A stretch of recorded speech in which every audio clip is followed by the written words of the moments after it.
السلام علیکم بیٹا، آج ہم مطالعہ کریں گے ناظرہ قرآن کا۔ ناظرہ قرآن میں کن کن چیزوں کا جاننا بہت ضروری ہے۔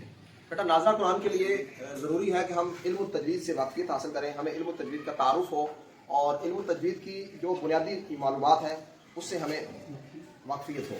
تو علم التجوید ایک مسلمان کے لیے سیکھنا ویسے بھی ضروری ہے۔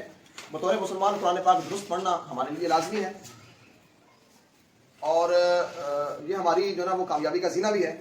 انسان کا تعلق چاہے کسی بھی شعبے کے ساتھ ہو، لیکن اس کو قرآن پاک ٹھیک پڑھنا چاہیے، ٹھیک ہے۔ تو قرآن پاک ٹھیک پڑھنے کے لیے آج ہم یہ ایک ایکٹیویٹی کر رہے ہیں، تجوید کا تعارف حاصل کر رہے ہیں۔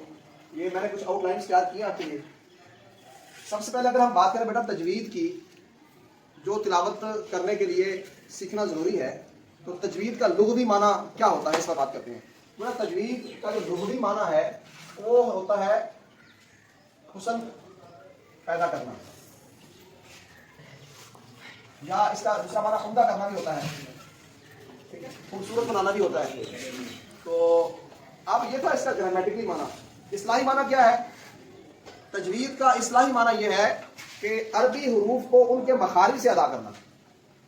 تجوید وہ علم ہے جس میں عربی حروف کو ان کے مخارج سے ادا کیا جاتا ہے، اور عربی حروف کی جو صفات ہیں ان صفات کو بھی ادا کیا جاتا ہے۔ تو ہم کہہ سکتے ہیں کہ عربی حروف کو ان کے مخارج سے ادا کرنا اور تمام صفات کو ادا کرنا، یہ تجوید کا اصطلاحی معنی ہے۔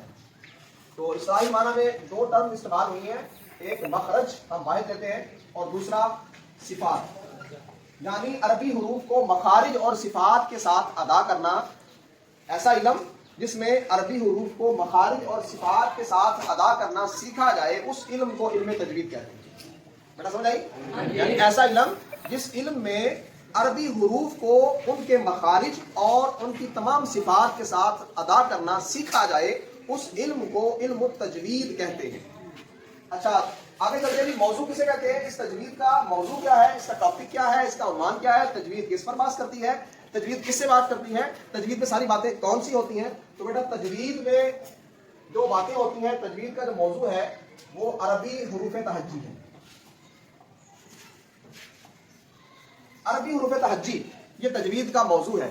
بیٹا عربی حروف تہجی تعداد میں 29 ہیں، ان کی تعداد 29 ہے، لیکن ان کی آوازیں 28 ہیں۔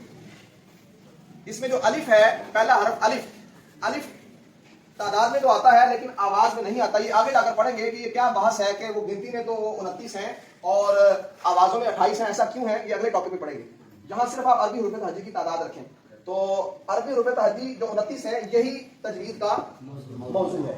آگے چلتے ہیں، اس کی غرض و غایت پر بات کرتے ہیں کہ تجوید کی غرض و غایت کیا ہے، یہ سارا پروسیس کیوں ہے، اس کا مقصد کیا ہے، اس کی وجہ کیا ہے۔ تو بیٹا اس کی وجہ یہ ہے کہ جو عربی حروف ہیں ان کی درست ادائی سیکھنا۔ عربی حروف کی درست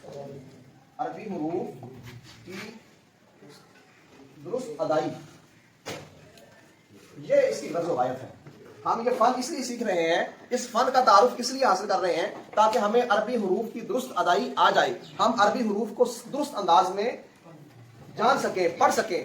اچھا، یہ سارا کام ہم اس لیے کر رہے ہیں تاکہ ہمیں تلاوت ٹھیک کرنی آ جائے، ٹھیک ہے۔ تو تلاوت پر بات کر لیتے ہیں۔ تلاوت کا لغوی معنی ہوتا ہے پیچھے چلنا، پیچھے چلنا، یہ اس کا لغوی معنی ہے۔ گرامر میں، عربی گرامر میں تلاوت سے مراد پیچھے چلنا، لیکن ٹرم میں، اصطلاح میں تلاوت سے مراد یہ نہیں ہے۔ ٹرم میں تلاوت سے مراد یہ ہے کہ قرآن پاک کو تجویدی قواعد کے مطابق پڑھنا۔ اگر ہم قرآن پاک کو تجویدی قواعد کے مطابق پڑھ رہے ہیں تو اس کا مطلب ہم تلاوت کر رہے ہیں۔